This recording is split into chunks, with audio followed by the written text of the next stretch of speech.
In this video, I'm going to tell you why you should always start with an open stance. Well, it might seem a little controversial if your coach has said, you need to step into the ball, you need to maybe take it early. And I'm not disagreeing with taking it early, but I still think you should always step into the ball with your open stance. You might be saying like, well, why is it so important for me to step into the ball with an open stance? I like my open stance, but some coaches tell me I don't need to use it. Well, it's not about necessarily only using an open stance. It's because the open stance is the Swiss Army knives of the tennis footwork world. And it's really important that you start there because by starting with an open stance, it opens up your ability to use whatever kind of footwork you want.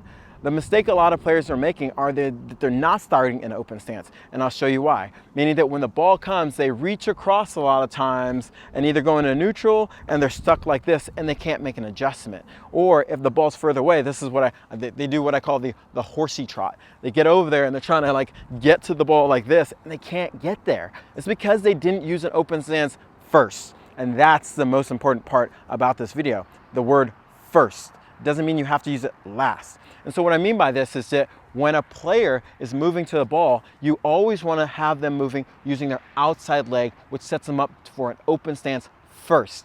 And so if I'm hitting a forehand right now, if I move, I'm going to be in this position with my outside leg. By using my outside leg here, what it's going to really do is put me in a position now to make some choices. And you don't want to limit yourself. And what I mean by make choices, let's say I'm in this position, it's a windy day or I misjudged it, and the ball's still a little bit further away. Guess what I can do? I can just shuffle a little bit and take another step and I'm already there.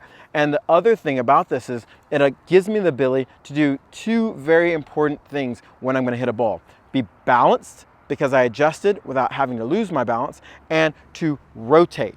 Whereas in the other stance, if I had to do this and I step across too soon and I'm having to reach for the ball, A, I'm not gonna probably be balanced, I'm reaching for the ball.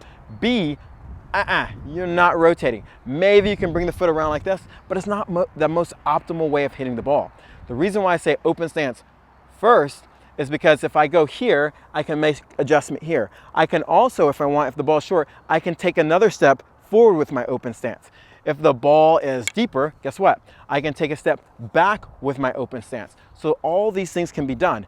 And lastly, because I arrive in my open stance, I have this other option that's really important. That if the ball's short and I really need to move up there, I can now shift and do a neutral and still hit it. And that's why you want to arrive in an open stance first. And this is for your forehand and your backhand side. If I'm doing backhands, I arrive in my open stance here and then here. This is the most optimal way of hitting the ball because it still applies to the same rules, that I can be balanced and I can rotate. And if I need to step forward, I can take that step forward and still do it.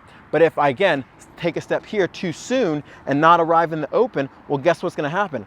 I have to stretch. I've lost my balance and I can't rotate. And this is why it's important to arrive in an open stance first, okay? So this isn't gonna be a long video, but I think this is such a crucial thing to understand, that when you're learning to move, always think of your outside foot arriving to the ball, and then from here you make the choice of, hey, maybe it is short, and I wanna use more of a neutral stance or something, or a semi-open stance. But you want to arrive using your outside leg first, okay? So if I'm a forehand, that's my right leg. If I'm my backhand, that's my left leg. And if you want to know more about footwork, make sure you go check out this video because it'll talk about how to move in different directions using your open stance or your neutral stance. Take care.